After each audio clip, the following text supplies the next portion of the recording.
Que vive le Sénégal. Je vous remercie.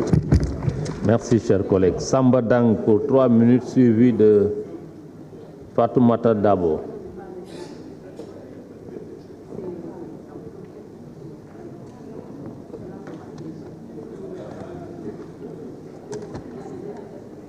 Bonjour.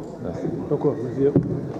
Bonjour billahi min shaitanir rajim. Bismillahir rahmanir rahim. Wa salatu wa salam ala rasulillahi sallallahu alayhi wa sallam.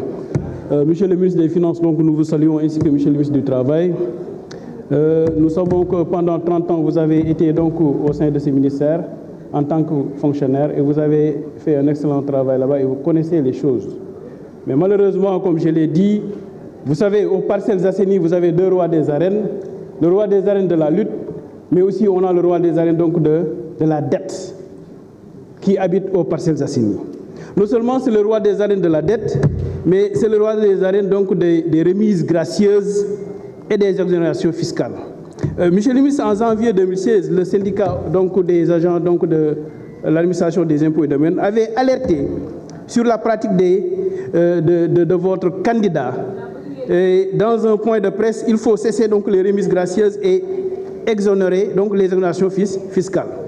On remet gracieusement des impôts à des entreprises coupables de fraude fiscale. On renonce volontairement à percevoir des impôts votés par l'Assemblée nationale.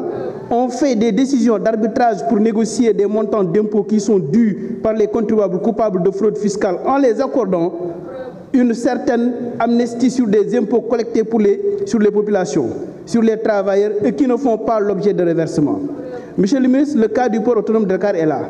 Il faut aller vers une mobilisation des recettes fiscales et non la perte de recettes fiscales orchestrée et administrée par le ministre des Finances. Les entreprises du secteur des médias, les distributeurs de carburant, les hôtelleries et surtout les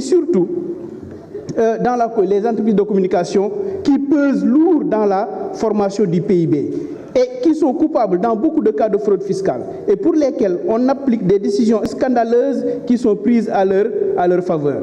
Monsieur le ministre, la fiscalité est du domaine exclusif de la loi, des députés qui doivent accorder ou bien exonérer. Et les articles 705, 706, 707 du Code général des impôts l'a dit, c'est clair là-bas et encadré. Donc, monsieur le ministre, je reviens sur, tout simplement, j'ai vu un article de Dakar Post publié le 19 août 2016, intitulé « À la recherche du paradis fiscal perdu, les tentacules de contour global qui a domicilié ses filiales sénégalaises au Delaware ». J'ai lu cet article, ça m'a tiqué. C'est pourquoi je pose deux questions.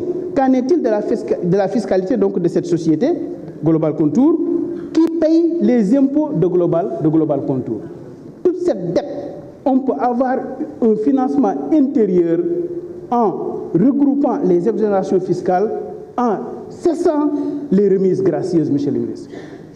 S'il vous plaît, monsieur le ministre, revenez à l'orthodoxie et qu'on cesse les remises gracieuses et les exonérations fiscales pour pouvoir mobiliser assez de ressources pour pouvoir laisser la dette et avoir donc la dette intérieure.